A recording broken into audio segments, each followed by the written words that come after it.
Stick Figure Theater proudly presents. Wait, what? Was that the title? You just went. Yes, the title is. What kind of title is. If you would prefer, I could say it in French. That doesn't even make sense. I could say it in Spanish, Norwegian, or even say it in ancient Aramaic or Latin. Icus. Oh, you're just showing off. I never realized that you were fluent in so many languages.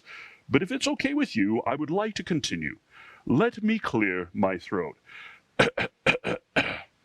Stick Figure Theater proudly presents. In a land of bubbles, everyone was made out of bubbles. And while the people were very happy, there were dangers around every corner. There were thumbtacks and pushpins and even sharp sticks. There were thistles and brambles that made the day quite perilous.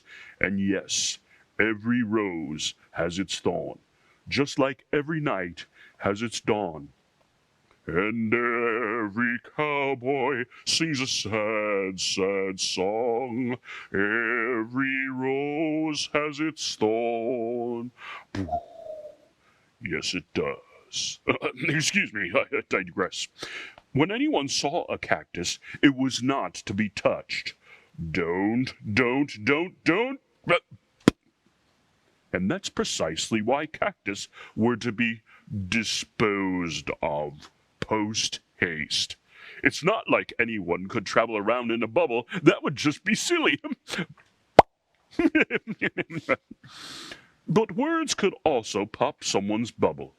Even though they tried to be kind and caring and speak well of each other, every now and then when someone would say something mean, you guessed it, a bubble would.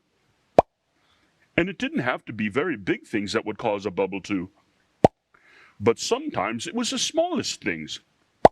A negative comment here and there. For example, simply pointing out what's wrong with anything and everything, day after day, can get weary.